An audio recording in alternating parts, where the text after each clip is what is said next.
EPS 95 यानी employ pension scheme 1995, जिसको लागू कर्मचारियों के हितों में किया गया था, लेकिन आज तक कर्मचारियों को उसका हित नहीं मिल पाया।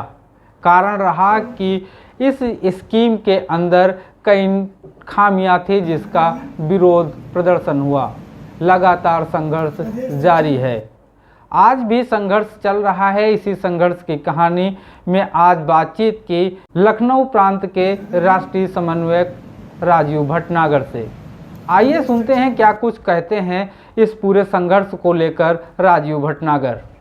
EPS 95 यानी एम्प्लॉय पेंशन स्कीम 1995 स्कीम तो बनी कर्मचारियों के हित में, लेकिन इम्प्लीमेंट आज तक नहीं हुई। इसी पर बातचीत करने के लिए हमारे साथ मौजूद है राजीव भटनागर जी। उनसे समझेंगे जो कि शुरू से संघर्ष कर रहे हैं। पहले तो राजीव जी आपका स्वागत है।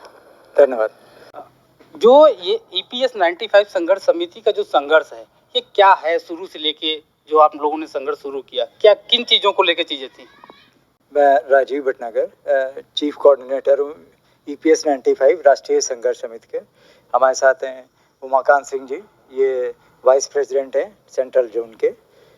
हम लोगों ने 1995 की जो ये स्कीम चली थी, उसके बारे में काफ़ी जब लागू हुई थी, बहुत सारे ऐड दिए गए थे कि सरकारी पेंशन से 10% अधिक इसमें मिलेगी, और इसी के आधार पर विश्वास करके हम लोगों ने इस स्कीम को स्वीकार कर लिया था। धीमे धीमे इसमें जो अच्छे अच्छे प्रावधान थे, सरकारें आती गई और उनको हटाती चली गई। जैसे रिटर्न ऑन कैपिटल है, पहले जो है 12 महीने की एवरेज सैलरी लेके पेंशन निर्धारित की जाती थी, वो 60 महीने की कर दी गई।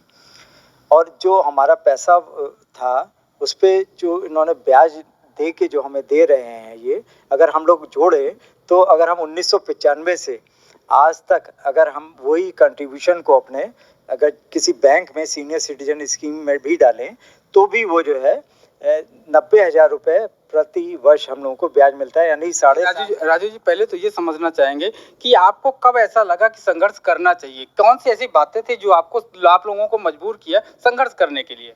हमारा जो EPS 95 राष्ट्रीय संघर्ष समिति का मुख्यालय बुल्डाना में है, उसके कमांडर अशोक राव जी अध्यक्ष हैं और महामंत्री वीरेंद्र सिंह राजावत हैं। जब धीमे धीमे लोगों की समस्याएं आने लग गई, जब लोग रिटायर हुए तो उनको इतनी कम पेंशन मिलने लगी, 800, 1200, 1,500, 2,500, 3,000, तो लोगों ने कहा ये क्या हुआ? हमने तो 30-35 साल कंट्रीब्यूशन दिया इसमें, और रिटायर होने के बाद में हमको इतनी कम पेंशन मिल रही। कंट्रीब्यूशन कितना होता था लगभग? ये 417 रुपये, 541 और 1,250 रुपये पर मंथ जो है कंट्रीब्यूशन हम लोग देते हैं। और जिसको हमारा टोटल ऐसा होता है कि जो EPFO है उसको हमारा 12% हमारा कंट्रीब्यूशन जाता है और 12% जाता है एम्प्लॉयर का। जो 12% एम्प्लॉयर का होता है उसमें 8.33 पेंशन स्कीम में चला जाता है और 3.67 वो हमारे प्रोविडेंट फंड में चले जाता है, जो हम लोग रिटायर होते तब वापस मिल जाता है। कि जो 8.33 जो हमारा जो जाता है हर बार महीने सैलरी से, उसका रिटर्न हम लोग को नहीं मिल रहा सही तरीके से। आप ये सोचिए कि 1170 रुपये एवरेज जो है पेंशन लोगों की बंधी हुई है। 1170 रुपये में कौन खा सकता है, कौन क्या कर सकता है? 1150 रुपये का तो सिलेंडर आता है। आप अभी बीच में कह रहे थे कि जो कंट्रीब्यूशन है, अगर आप बैंकों में वही पैसा अपना एक मुफ्त जो है जो कंट्रीब्यूट करते हैं उसको जमा कर दे, तो उससे ज़्यादा आपको बैंकें ब्याज दे देंगी। उनमें सरकारी बैंक भी है, प्राइवेट बैंक भी है, तो क्या उससे भी कम दे रहा है?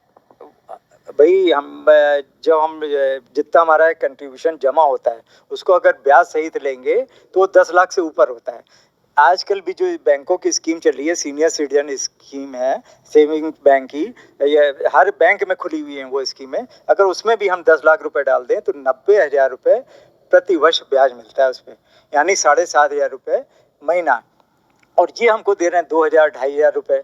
हमारा इंसाफी है, 7,500 मिलना चाहिए और दे रहे हैं 2,000-2,500। सरकार के ही बैंक है, कोई अलग से नहीं स्कीम है, वो सरकार के बैंक है। अगर इनको हमें नहीं दे सकते पेंशन तो ये हमारा पैसा वापस कर दें, हम लोग जो अपना बैंकों में डाल देंगे अपना, और जैसे इंटरेस्ट मिलेगा उससे गुजारा करा जाएगा। पैसा वापस करने के नाम पे क्या कह रहे हैं? वो तो स्कीम खत्म कर दिया ना, जो उन्होंने प्रोविजन रखा था पैसा वापसी का, वो इन्होंने समाप्त कर दिया। अब क्या लेके आए?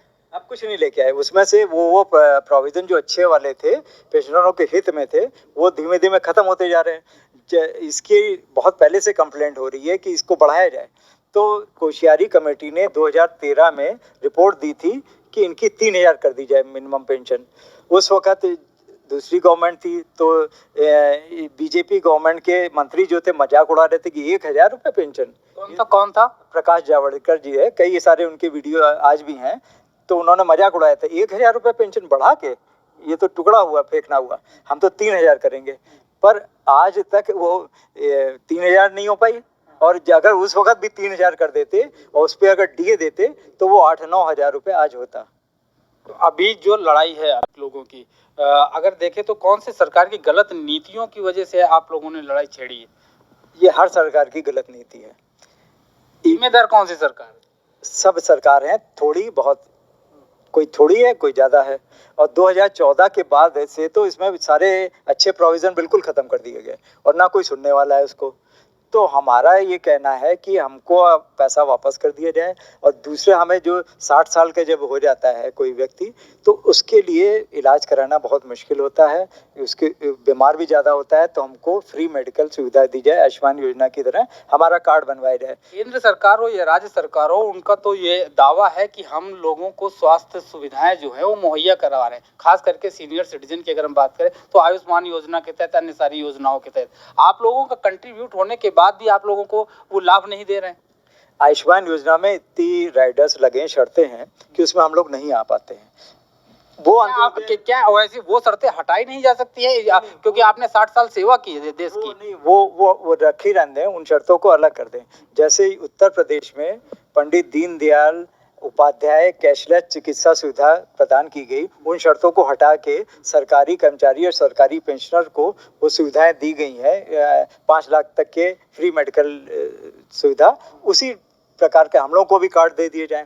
अच्छा, उसमें जब हम लोगों का आंदोलन चल रहा है इतने साल से, 6-7 साल से, तो उसमें 2 मत हो गए। एक का कहना था सरकार सुन नहीं रही तो सुप्रीम कोर्ट चला जाए। तो सुप्रीम कोर्ट में उन लोगों ने रिट डाल दी, वो डाली हायर पेंशन के लिए। और एक लड़ाई है मिनिमम पेंशन के लिए।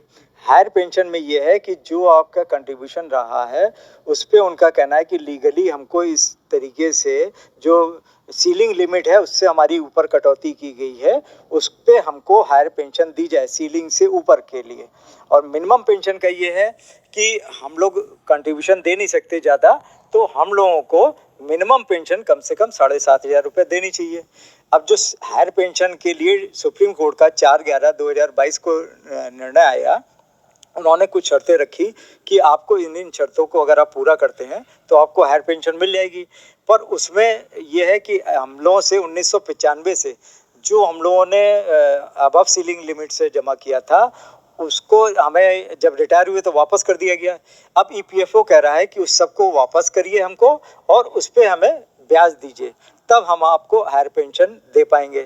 जो ये आप इस बात बता रहे हैं हायर पेंशन ऐसे सिचुएशन में देने की, ऐसे में जो 60 साल का व्यक्ति हो जाता है जिसकी लास्ट औसत आयु जो गवर्नमेंट मानती है उन्हीं का है, ऐसे में अगर वो उनका 15 लाख एरियर बनता है, चीज़ें बनती हैं, प्लस ब्याज व्याज लेके 18-20 लाख बनता है, वो जमा कर देते हैं, 2 महीने 3 महीने बाद उनके साथ कोई अनहोनी हो जाती है, तब कौन जिम्मेदार होगा? उसमें हम लोगों का ये कहना है कि जो ईपीएफओ कह रहा है कि आप मान लीजिए 15 लाख जमा करिए और आपको 95 से एरियर जो है 12 लाख मिलेगा, तो 3 लाख का डिफरेंस हुआ। हमारा ये कहना है कि आप इसका बुक एडजस्टमेंट करिए, 15 में से 12, 3 लाख जो है वो अगर है तो किसी की कैपेसिटी जमा करेगा। पर आप जो कह रहे हो कि 15 लाख जमा करिए, हो सकता है जमा करे और 1 महीने बाद ही जो है उसकी डेथ हो जाए, क्योंकि ये बाद में निर्धारित, तो पेंशन बाद में निर्धारित होगी, जब तक मिलने की नौबत आएगी कई लोग तो डेथ हो जाएगी, क्योंकि पर डे 200 पेंशनर्स की डेथ हो रही है। हाँ, तो क्या गारंटी है? और इस एज में कोई अपनी जमा पूंजी ईपीएफओ में वापस कर दे और मिलना उसको कुछ नहीं, तो वो अपना बैंक में ना डाल के उस पर ब्याज खाएगा, क्यों ईपीएफओ को देगा? तो क्या इसमें से कोई जिम्मेदारी नहीं लेने के लिए तैयार होते हैं कि अगर आप जमा कर दिए, अगर कुछ हो जाता है तो हम उसकी जिम्मेदारी लेंगे, वो पैसा वापस करेंगे? ऐसा कुछ नहीं। यही प्रॉब्लम है कि हमारे यहाँ जो स्कीम लागू की है कि जब तक हम जिंदा हैं तो हमको ये पेंशन दे देंगे 2,500-3,000। अगर डेथ हो गई तो वाइफ को आधी देंगे, वाइफ की भी डेथ हो गई तो सारा पैसा इनका। जबकि बैंक में होता ये कि अगर आप कोई फिक्स डिपॉजिट कराएंगे तो आप जब तक हैं तब तक तो ठीक है, जब स्कीम चला रहे हैं ब्याज आ रहा है, फिर अगर डेथ हो गई तो जो आपका सर्वाइवर होगा उसको आपका पूरा पैसा वापस कर दिया जाएगा, पर ईपीएफओ सारा पैसा रख लेता है। हमें जो जानकारी है, लगभग जो कंट्रीब्यूट आप लोग करते हैं 90,000 करोड़ पर ईयर आप लोग कंट्रीब्यूट करते हैं। ऐसे में इतना बड़ा अमाउंट कंट्रीब्यूट करने के बाद भी आपको पैसा नहीं मिल रहा है, या फिर कहीं बैकडोर से कहीं और पैसा जा रहा है? नहीं, जो इस वक्त 6 करोड़ मेंबर्स हैं ईपीएफओ के, 1250 रुपए पर मंथ पर हेड आप अगर लगा लें तो 90,000 करोड़ रुपए आता है। इसको ये लोग इन्वेस्ट करते हैं अलग अलग कंपनियों में, जगह जगह पे डिवेंचर्स में, सरकारी योजनाओं में, इनसे चलती हैं बहुत सारी योजनाएं, तो ये उसमें इन्वेस्ट कर देते हैं। अब ये इनका ये है कि इन्होंने इन्वेस्ट अपने मन माफिक जो है इन्वेस्ट कर दिया इसको, और हमारा तो ये कहना है कि जो ये 90,000 करोड़ रुपए आ रहा है, इस पे जो ब्याज आ रहा है उसी से आप हमको पेंशन दे सकते हैं 7,500 रुपये। हम लोगों की कई बार ये लोकसभा और राज्यसभा में इसके मैटर को उठाया गया, कई सांसदों ने इस बात को उठाया कि इनको कैसे किया जा सकता है। जगह जगह आंदोलन हुए, 27 राज्यों में हमारे यूनिट हैं और 15 मार्च को बहुत बड़े आंदोलन हुए। उसके बाद श्रम मंत्रालय ने मीटिंगों के लिए हम लोगों को बुलाया कि आप आंदोलन ना करिए, ऐसे ऐसे करके हमें समाधान बताइए। तो 20 तारीख को अप्रैल को स्टैंडिंग कमेटी की दिल्ली में मीटिंग हुई। उसमें सारे जो है हम लोगों ने प्रोजेक्ट रखे, हमारे कमांडर अशोक राउत जी गए थे और राष्ट्रीय जो है कानूनी सलाहकार डांगे जी, काबिज डांगे जी, उन्होंने सब प्रोजेक्ट रखा कि ऐसे ऐसे करके आप दीजिए, आपको कोई फ़र्क ही नहीं पड़ेगा, इंटरेस्ट से ही आप हमें पेंशन बढ़ा के दे सकते हैं। और दूसरा, सरकार को कोई अलग से बजट नहीं देना है। आप ये समझिए कि ओपीएस का जो आंदोलन चलता है उसमें 14% सरकार कंट्रीब्यूशन देती है उनको पेंशन देने के लिए। हमको पेंशन देने के लिए 1.16% जो है कंट्रीब्यूशन दिया जाता है। तो हमारा कहना है ये दूसरे का आप 14% दे रहे हो तब भी वो आंदोलन कर रहे हैं, हमें 1.16 दे रहे हो, आप हमें 5 या 6% कर दो तो भी हमें 7,500 रुपये पर मंथ सब पेंशनर को मिल जाएगा। बीच में हमें कुछ और जानकारी मिली थी सूत्रों से कि कुछ कंपनियों को जिलाया जा रहा है, यानी कुछ लोगों को दान के रूप में भी पैसा दिया जा रहा है, ऐसा कुछ भी है क्या? दान के नहीं, अब आपके पता नहीं कैसे एक्सपर्ट लोगों ने एडवाइस करी कि जिनमें नॉर्मल आदमी शेयर में इन्वेस्ट नहीं करता है उसमें आपने इन्वेस्ट कर दिया, DHFL है, रिलायंस एनर्जी है और ये सब कंपनियां हैं, इनके डिवेंचर में करा, वो डिफॉल्टर घोषित हो गए। उनसे आपने कहा था कि वो ब्याज देंगे, वो ना ब्याज दे पा रहे हैं ना आपका मूलधन वापस कर पा रहे हैं। ऐसी बहुत सारी कंपनियों की लिस्ट है और फाइनेंशियल एक्सप्रेस वगैरह में आता भी रहता है इसके बारे में कि ये लोग पैसा नहीं वापस कर रहे। तो ये जो हमारे ईपीएस के मेंबर्स हैं उन्हीं का तो पैसा है जो सरकार ने उनके यहाँ फंसा दिया और उनसे वापस नहीं ले पा रहे हैं। और जो आप इन्वेस्ट कर रहे हो, अभी अडानी वाला मामला आया, आपने अडानी के उसमें इन्वेस्ट किया है, अगर अडानी के शेयर डाउन होंगे तो ये आपका जो फंड वैल्यू है वो कम नहीं हो जाएगी उससे। तो आखिर में होगा ये कि हमारे पास तो पैसा ही नहीं है, हमारा तो पैसा डूब गया या कम हो गया, लॉस में आ गए, तो फिर हम जो अभी मिल रही पेंशन हो सकता है वो आगे वो भी ना दे पाए। पॉलिटिकल नैरेटिव में भी आप लोग अहम भूमिका निभा रहे हैं। हिमाचल प्रदेश से लेके कर्नाटक तक आप लोगों ने बड़ी भूमिका निभाई, क्यों सरकार के अगेंस्ट में, क्या है पूरा ये? हमारा कहना ये है कि जो भी करेगी पेंशनरों के लिए सरकार ही करेगी, तो हम तो उसको बार बार सचेत कर रहे हैं कि देखिए ये गलत हो रहा है, न्याय नहीं हो रहा है, तो आप जो है इसको हमको सही तरीके से दीजिए। हिमाचल में इन्होंने नहीं मानी बात, वहाँ पे रिजल्ट आ गया। गुजरात में इन्होंने कहा कि नहीं हम कर देंगे, तो लोग थोड़ा सा प्रभावित हुए, लोगों ने नहीं किया। कर्नाटक में फिर ये नहीं माने। 16 लाख EPS 95 पेंशनर हैं जिनमें से अधिकांश ने नोटा में वोट दिया या अगेंस्ट में। रिजल्ट आपके सामने। 2024 में क्या भूमिका रहेगी आपकी इसी मामले को लेकर? अगर केंद्र सरकार नहीं सुनती है आपकी बातों को तो क्या करेंगे आप लोग?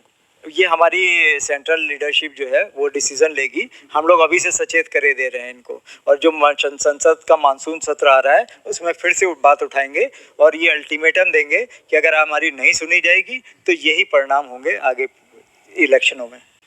आप सुन रहे थे EPS 95 संघर्ष समिति के राजीव भटनागर जी को, जिनका साफ कहना है कि अगर 2024 इलेक्शन से पहले सरकार इस मामले में नहीं चेती तो वही होगा जो हिमाचल और कर्नाटक में हुआ। गुजरात में हालांकि हम सरकार के निवेदन पर हम रुक गए थे, हम लोगों ने वो विरोध नहीं किया था। कैमरा पर्सन जुबेर के साथ शिव सैनी, मिरर पोस्ट, लखनऊ।